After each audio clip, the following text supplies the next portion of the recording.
this world. That's Starlet Lee performing at the U.S. Social Forum here in Detroit, where more than 10,000 people have gathered from around the country and around the world. The theme of the conference, another world is possible, another U.S. is necessary, another Detroit is happening.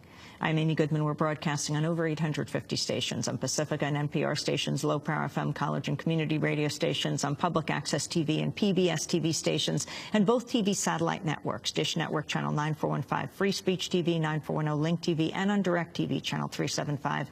And we're video and audio podcasting at democracynow.org. Our headlines are also available in Spanish for any radio station to take as over 250 are. Well, our guests are Brock McIntosh. He served in Afghanistan for a year, has returned, continues on active duty, but has applied for conscientious objector status. Victor Agosto refused to deploy to Afghanistan after serving in Iraq. And Camilo Mejia is a staff sergeant. He's the first GI imprisoned for refusing to return to Iraq. He was imprisoned for close to a year. Camilo Mejia, you were the former chair of Iraq Veterans Against the War, but that's Iraq Veterans Against the War. What is the stance of IVAW on Afghanistan? We passed a resolution by a majority vote, I believe 2 years ago, in which the organization officially took a stance against the Afghanistan war. And we basically adopted Afghanistan within our organizing goals to, of full and unconditional withdrawal of all troops from that country, as well as, from Iraq, and reparations to the people of Afghanistan, and full benefits for returning veterans from that war as well. Actually, we stand for full benefits for all veterans. But the key thing was that we adopted Afghanistan into our strategy. The firing of McChrystal, the replacing him with General Petraeus, who was the architect of the surge in Iraq. I agree with both Brock and Victor. Petraeus, I think, was one of the main creators of the counterinsurgency plan in Afghanistan. We don't believe that there's going to be a change in ideology. We don't believe that there's going to be a change in strategy. We don't believe that there's going to be a change in U.S. commitment to the mission in Afghanistan. Why is that a problem for you? It's a problem because I think that what we're seeing now is not necessarily a problem or a matter of who is in charge in Afghanistan or who is in charge even here. But the fact that this is an unwinnable situation both for America and for Afghanistan, and this is the main thing that we have to draw from this, that we cannot place our hopes neither in Obama or in any general that is in Afghanistan until there is a change in attitude, until there is a decision made to bring all the troops home and, put an end to both the occupations of Iraq and Afghanistan. We're not hearing very much debate about this. I mean, right now, I would say in the media in the United States, it's pretty much, reflects what we're seeing in Congress. The Republicans and the Democrats joining together now, uniting around Petraeus, saying this is going to be the shortest hearing for confirmation in the history of the country. We hear a really uniform approval of the choice of Petraeus and moving forward with the war in Afghanistan. But that's not what we're hearing from the public. I think that the president's approval rating has dropped to, I think, below 45%. Afghanistan, as you mentioned, is now officially the longest U.S. war in history. And we have record casualty numbers in Afghanistan, both for American and NATO troops. So I think dissatisfaction among the public and the troops themselves has grown to an unprecedented high level. And I think that people should concentrate more on that side of things than on the side of the government and Congress. I think that people should view the reality in Afghanistan, that we have a very corrupt government, that we have a strategy that's bound to fail, that there is high dissatisfaction and low morale among the troops, and that this is yet another opportunity for President Obama to do what he was elected to do, which is to listen to the American people and act appropriately and accordingly. Brock McIntosh, General McChrystal recently admitted U.S. forces are killing innocent Afghans at military checkpoints. He said, quote, "We've shot an amazing number of people, but to my knowledge, none has ever proven to be a threat."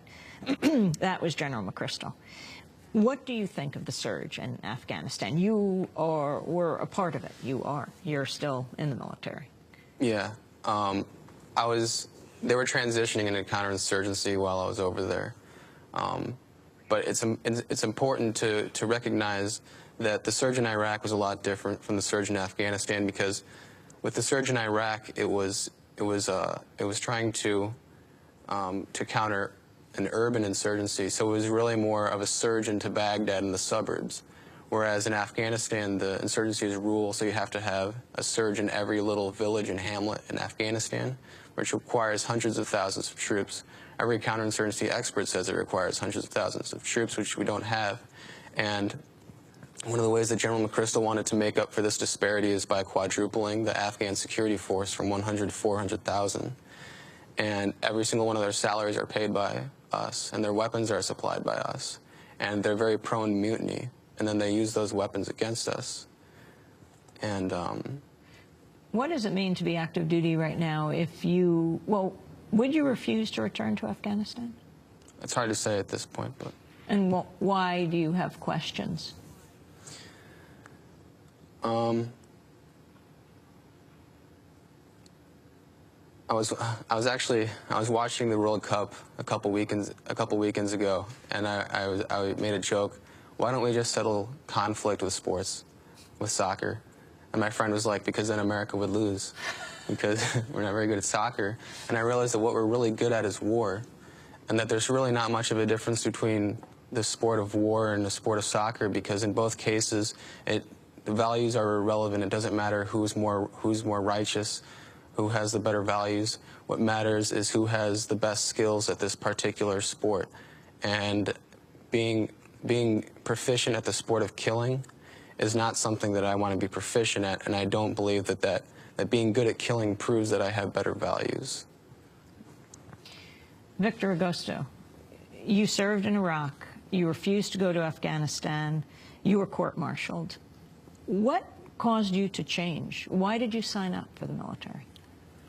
I just grew tired of sitting in classrooms. I wanted to do something, and the military was a way of seeing the world and getting a job, and of course patriotism played a role as well. So you're in Iraq. What changed your attitude? It just didn't make sense to me why we were there, why these contractors were making, you know, all this money, and eventually I started making the connections between that and just the idea of empire, and I realized that what I was doing there was just that, just being a soldier for empire, basically, not to make America or Afghanistan a better place. I mean, so I read some books, I read some Chomsky, I realized that there's absolutely no American moral superiority.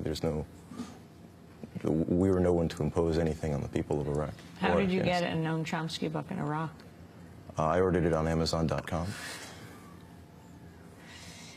It's interesting. Peter Pace was asked on Meet the Press about a former prime minister, I think it was Joffrey, that he said Chomsky was his favorite author, and Pace said, I hope he has some other books on his bookstand. So you came back, you said no. Describe the court-martial process. What happened to you? Well, it was pretty quick proceeding.